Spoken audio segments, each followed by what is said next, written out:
Une minute. Depuis un mois, le calme a quitté les campagnes françaises. Dans le vert département de l'Orne, en Normandie, pas moins de 5 manifestations ont eu lieu aujourd'hui. Comme à Argentan, petite commune ouvrière de 13 000 habitants, où on scande les mêmes chants que dans la capitale.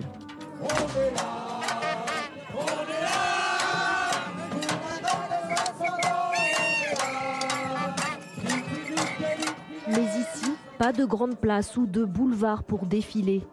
On retrouve le cortège sur une route longeant la zone industrielle ou sur un rond-point. Il serait 800 environ. Des métallurgistes, retraités, professeurs ou encore infirmiers qui voulaient manifester dans leur ville et pas ailleurs. Eh bien, aujourd'hui, le pouvoir d'achat ne nous permet pas d'aller sur Paris. Et je pense qu'il est important que les petites villes, on démontre aussi qu'on a des gros problèmes. Déjà le pouvoir d'achat et la retraite.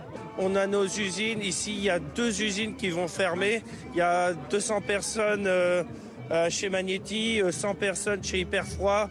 C'est important d'être solidaire aussi sur la vie locale. Dans les petites villes, les cortèges s'étoffent au fil des semaines. Les taux de participation aux manifestations y sont jusqu'à 10 fois plus importants que dans les grandes agglomérations. Au cœur des Alpes, Moutier, 3000 habitants. Dans les ruelles, une manifestation un peu particulière. Peu habitués à défiler, ce sont les saisonniers des stations de ski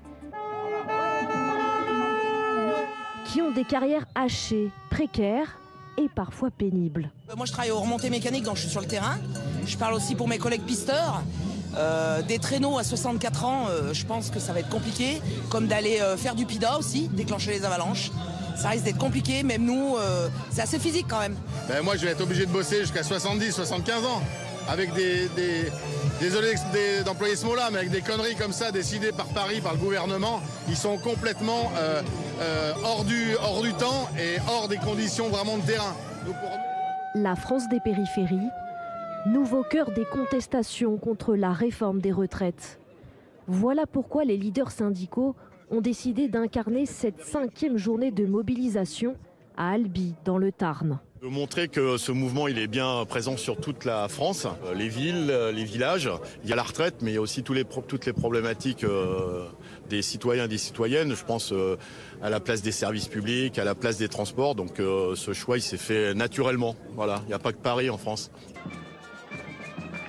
Un mode de contestation décentralisé sur lequel les syndicats comptent capitaliser. Partout, il faut que le travail s'arrête sous les formes que vous aurez décidées. Le 7 mars prochain, ils appellent à bloquer tout le pays.